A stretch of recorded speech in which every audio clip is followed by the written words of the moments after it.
प्रकारची मंदिरे व धर्मस्थळे आहेत। या मंदिरांमध्ये पूजेसाठी अनेक प्रकारची फुले वापरलेली जातात व अनेक धर्मस्थळांमध्येही फुलांचा उपयोग केलेला आपल्याला दिसतो। मंदिरामध्ये किंवा मंदिराच्या बाहेर नारळ देखील फोडले जातात। नारळ फोडल्यामुळे तेथील परिसरामध्ये अस्वच्छता दिसून येते व त्यामुळे मंदिरामध्ये कीटक अनेक प्रवेश करतात। 2047च्या विकसनशील भारत या प्रकल्पाअंतर्गत आपली मंदिरे व धर्मस्थळे स्वच्छ सुंदर असावीत असे आपल्याला वाटते।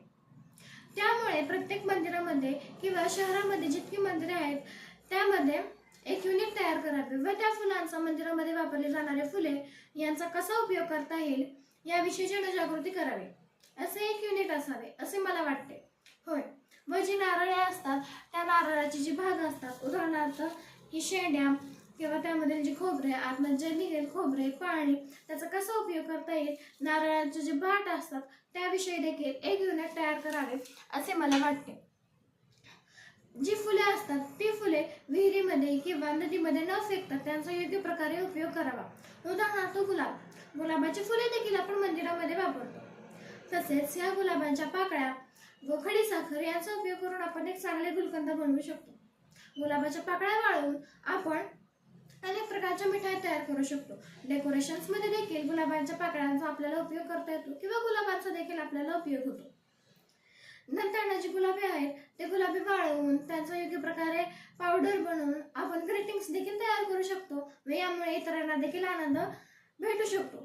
फुले ही नैसर्गिक स्रोत आहेत असे म्हणता येते। तसेच या प्रकारे आपण त्यांचा उपयोग देखील करू शकतो। आपण जी दसऱ्यासाठी किंवा अनेक प्रकारच्या सणांमध्ये झेंडूच्या फुलांचे तोरण करतो ते वाळवून देखील आपण कापूर आणि त्याच्या पाकळ्या किंवा मध घालून आपण त्यानंतर धूप बनवू शकतो किंवा विविध प्रकारची शेवंतीची फुले असतात त्यांचे देखील आपण अशाच प्रकारे धूप बनवू शकतो।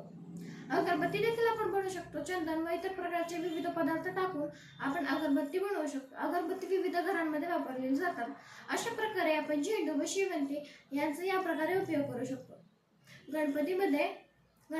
गणेशोत्सवामध्ये आपण विविध प्रकारच्या जास्वंदाच्या फुलांचा उपयोग करू शकतो। होय, जास्वंदाची फुले खूप प्रकारे वैशिष्ट्यपूर्ण व गुणकारी आहेत। या जास्वंदाच्या फुलांचा तेल करून ते आपल्या केसांसाठी खूप उपयुक्त आहे।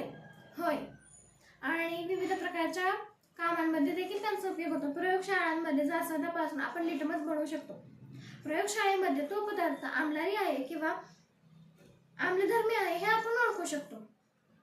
व नंतर ही जी जास्वंदाची फुले आहेत त्यानंतर विविध प्रकारचे आपण ग्रीटिंग्स देखील बनवू शकतो।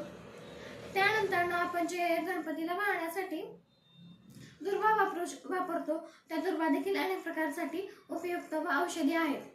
त्यापासून देखील अनेक प्रकारच्या औषधी वनस्पती तयार करता येतात व त्या आपल्या आरोग्यासाठी खूप चांगल्या आहेत। आपण मंदिरांमध्ये तुळशी देखील अर्पण करतो। या तुळशी देखील खूप गुणकारी आहेत व औषधी आहेत।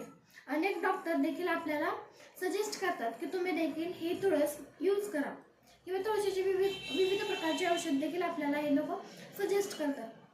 याच प्रकारे मी दाखवले तसंच हे नारळ आहे, तर या नारळामधील जे पाणी असतं ते आपण हॉस्पिटलमध्ये पेशंटला देऊ शकतो। यामुळे पेशंट एकदम हायजीन आणि हेल्दी राहू शकतो। होय, त्यानंतर आपण जे ह्याच्यामध्ये खोबरं असतं त्या खोबऱ्याच्या खोबऱ्यावळ्या देखील करू शकतो आणि यानंतर ज्या हे बाहेरचे भाग दिसतात त्यापासून आपण घरे किंवा विविध प्रकारच्या वस्तू बनवू शकतो ज्या खूप सुंदर व चांगल्या दिसू शकतात।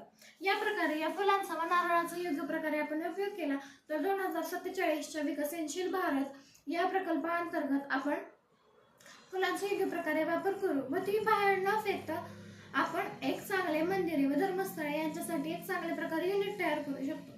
धन्यवाद।